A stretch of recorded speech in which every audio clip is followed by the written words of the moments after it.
দিনাজপুরবাসী, আজকে দিনাজপুর মাজারাঙ্গা সংলগ্ন খালপাড়া গ্রামে দুটি 11 বছরের শিশুকে ধর্ষণ করা হয়েছে। এখানে স্থানীয় মেম্বার দিয়ে এবং স্থানীয় মানুষ দিয়ে মীমাংসা করার চেষ্টা করা হয়েছে। আমরা কোনো মীমাংসা চাই না, আমরা চাই দর্শকের শাস্তি, দর্শকের প্রকাশে ফাঁসি, কোনো ছাড় হবে না। দর্শকের আপনারা যে যেখানে আছেন, দিনাজপুরবাসী আপনারা যে যেখানে আছেন, সকলে দিনাজপুর মাজারাঙ্গা খালপাড়া গ্রামে চলে আসুন। সবাই সবাই সবাই দিনাজপুর খালপাড়া মাজারাঙ্গা গ্রামে চলে আসুন। কোনো ছাড় হবে না, কোনো ছাড় হবে না।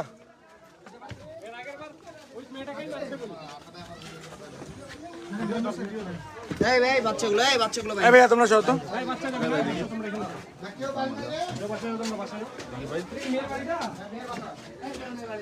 বাড়িতে সবাই চলে গেছে নাকি? মেয়ের বাড়ির লোককে হুমকি দেওয়া হয়েছে এবং বাসা নেই, মানে এটাকে ধামাচাপা দেওয়ার জন্য যা যা করার লাগে সব করছে। আমরা কোনো মীমাংসা চাই না, আমরা চাই শাস্তি, দর্শকের শাস্তি। দিনাজপুরবাসী আপনারা যে যেখানে আছেন, আপনারা সকলে সবাই দিনাজপুর মাজারাঙ্গা খালপাড়া গ্রামে চলে আসুন। সবাই দর্শকের প্রকাশ্যে ফাঁসি দিতে হবে।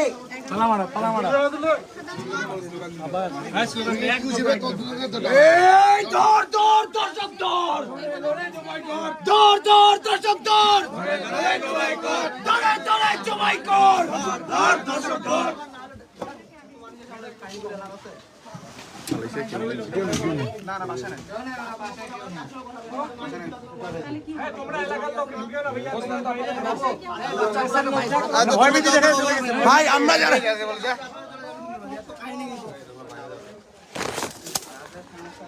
যত বাবা কাঁচা মালের ব্যবসা ধরে এসে চিল্লা দেবে।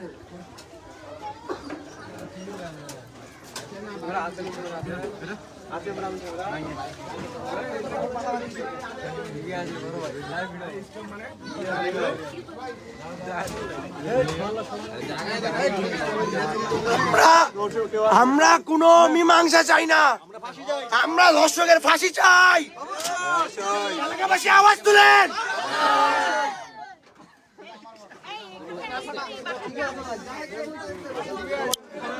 আপনারা যে যেখানে আছেন দিনাজপুর মাজারাঙ্গা খালপাড়া গ্রামে চলে আসুন। এইখানে টাকা পয়সা দিয়ে মীমাংসার চেষ্টা চলতেছে এবং যে বাড়ির মেয়েকে ধর্ষণ করা হয়েছে তাদেরকে বাড়িতে থাকতে দেওয়া হয়নি, তারাও বাসায় নাই, তাদেরকে বাড়ি থেকে ভাগিয়ে দিয়েছে।